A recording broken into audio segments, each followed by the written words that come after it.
हे guys, नमस्ते। Welcome to my channel Soni crypto. Pi network finally यहाँ पे जाके क्रैकन एक्सचेंज के अंदर लिस्ट हो चुका है।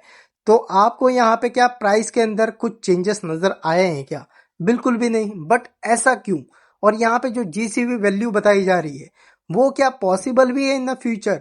और यहाँ पे पाई टोकन की जो प्राइस है यहाँ पे कब तक बढ़ने वाली है? सेकेंड फैक्टर की बात करें तो जीनिया वॉलेट के अंदर आ चुका लेटेस्ट अपडेट, जिसके अंदर यहाँ पे लिस्टिंग की डेट के रिगार्डिंग कुछ डिटेल्स यहाँ पे शेयर की गई है। और यहाँ पे जीनिया वॉलेट का जो एयरड्रॉप है वो क्या आप सबके लिए प्रॉफिटेबल होने भी वाला है क्या? इन सब के रिगार्डिंग जो भी डिटेल्स आई है ऑफिशियली वो आपको इस वीडियो के अंदर शेयर कर रहा हूँ, इसलिए दिल थाम के बैठिए और वीडियो में एंड तक जरूर बने रहना। तो सबसे पहले आपने अभी तक हमारा टेलीग्राम ट्विटर ज्वाइन नहीं किया है तो भाइयों जाके तुरंत ही कर लेना, जिनकी ऑफिशियल लिंक आपको इसी वीडियो के डिस्क्रिप्शन में मिल जाएगी। क्योंकि यहाँ पे कोई भी लेटेस्ट अपडेट्स रहती है वो आपको शेयर की जाती है टेलीग्राम और ट्विटर के अंदर। तो फर्स्ट ऑफ ऑल यहाँ पे पाई नेटवर्क के बारे में बात करें तो पाई नेटवर्क का यहाँ पे पाई कॉइन जो है वो यहाँ पे फाइनली क्रैकन एक्सचेंज के अंदर लिस्ट भी हो चुका है। बट यहाँ पे आपको जो प्राइस है वो बिटकॉइन जैसे यहाँ पे हाइप होते हुए नहीं नजर आ रही है। आप जाके चेकआउट करोगे अभी भी $0.2 की ही यहाँ पे प्राइस चल रही है एक पाई कॉइन की। बट यहाँ पे जो पाई कॉइन की वैल्यू है वो कब यहाँ पे बढ़ने वाली है, या फिर जो जीसीबी वैल्यू है वो कब तक आने वाली है, और पाई कॉइन है यहाँ पे उसकी प्राइस है वो कब तक यहाँ पे इंक्रीज हो सकती है? क्योंकि यहाँ पे बहुत लोग ये भी बोल रहे हैं कि अगर बाइनेंस एक्सचेंज के अंदर लिस्ट होगा तब जाके हो सकती है। बट रियलिटी क्या है वो जान लो। यहाँ पे देखो, सबसे पहले ये जान लो पाई कॉइन की जो प्राइस है वो कब बढ़ सकती है। देखो सिंपल सी ये बात है कि यहाँ पे आपने चेकआउट किया रहेगा यूएस डॉलर की प्राइस क्यों बढ़ती है। रीजन ये है कि यहाँ पे जो ऑयल की ट्रेड्स रहती है वर्ल्ड वाइड के अंदर, तब यूएस डॉलर का यूज किया जाता है बेसिकली ट्रेड के लिए। तब जाके आपको उस करेंसी की वैल्यू बढ़ते हुए नजर आती है वर्ल्ड वाइड के अंदर।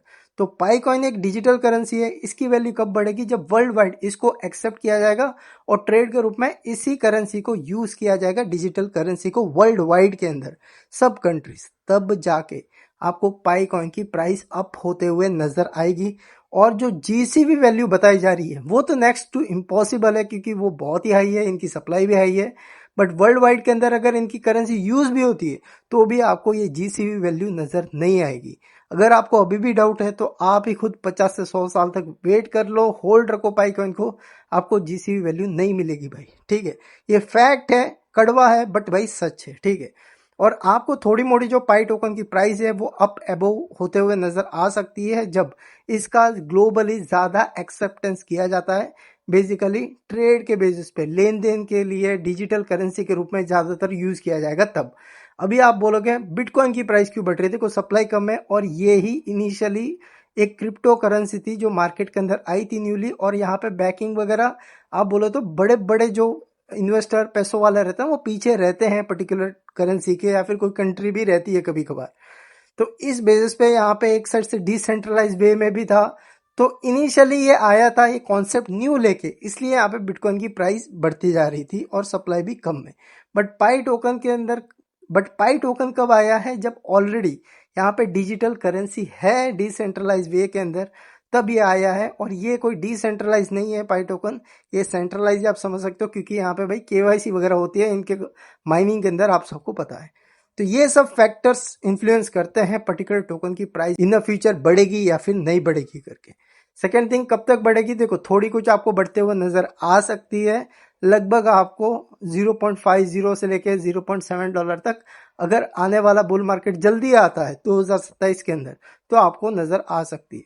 अगर वॉर जैसी सिचुएशन कंटिन्यू रहती है तो भाई इससे भी ज्यादा डंप होने का चांसेस बहुत है। सेकेंड यहाँ पे बात कर लेते हैं जीनिया वॉलेट के एड्रॉप के रिगार्डिंग। आप सबने जीनिया वॉलेट का एड्रॉप फार्म किया रहेगा, मोबाइल के अंदर माइनिंग जैसा ही है वो। ठीक है, तो उसके रिगार्डिंग कुछ अपडेट्स आई है। अपडेट क्या है कि यहाँ पे इन्होंने मेंशन किया कि यहाँ पे इनके टोटल कितने फेजेस हैं, इन्होंने बताया 6 फेजेस होने वाले हैं।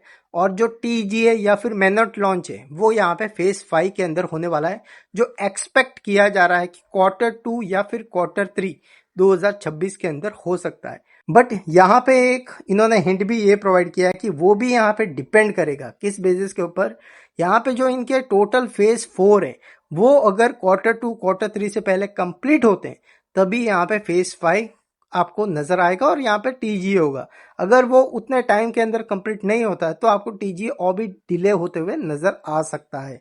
ठीक है, और यहाँ पे इन्होंने क्या मेंशन किया है कि इनका अभी फेज 5 कब तक आने वाला है वो तो मेंशन कर दिया, बट अभी कौन सा फेज चल रहा है तो यहाँ पे क्लियरली इनका मेंशन है कि अभी जो चल रहा है वो यहाँ पे फेज 1 अभी भी चल रहा है और ये जल्दी एंड हो जाएगा। उसके बाद यहाँ पे फेज 2 आएगा, उसके बाद फेज 3, फेज 4, फिर फेज 5 के अंदर यहाँ पे टीजी और मैनेट लॉन्च होगा। ठीक है, तो यहाँ पे आपके पास और भी 7, 8, 6 महीना जो भी है टाइम है सितंबर तक, अगर ये डिले नहीं होता है तो।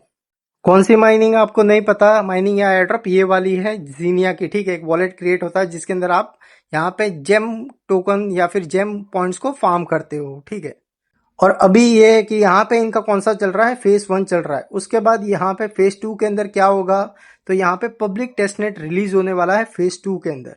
फेज 1 के अंदर क्या था, टेस्टनेट लोड था, टेस्टिंग हो रही थी बेसिकली। टेस्टनेट मतलब अर्ली फेज रहता है, वो टेस्टिंग फेज रहता है। उसके बाद यहाँ पे पब्लिक टेस्टनेट रिलीज होगा, उसके बाद यहाँ पे टेक्निकल इकोसिस्टम रिलीज करेंगे, फाइनल एडजस्टमेंट्स होगी। इसके अंदर क्या रहेगा, आपके पॉइंट्स वगैरह जो भी रहेंगे, केवाईसी होनी है, तो ये सब तब यहाँ पे एडजस्टमेंट होगी। और फेज 5 के अंदर मैनेट रिलीज टीजी होगा, मीन्स यहाँ पे बेसिकली टोकन जनरेशन इवेंट होने वाला है, लिस्टिंग होने वाली है। अभी मेन बात आती है यहाँ पे, इस एड्रॉप के थ्रू आपको बेनिफिट होगा कि नहीं। देखो ये सब जो एड्रॉप है ना वो अभी के नहीं है, एक एड्रॉप का दौर चल रहा था, टेलीग्राम का भी था और भी था बहुत सारे। उस टाइम का ये प्रोजेक्ट है, अभी का नहीं है।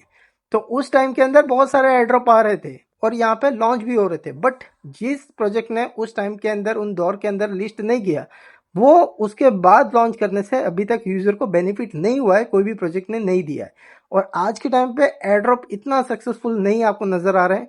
कुछ ही यहाँ पे एड्रॉप है जो आपको बेनिफिट भी देके जा रहे हैं, बहुत सारे आपको बेनिफिट भी देते भी नहीं।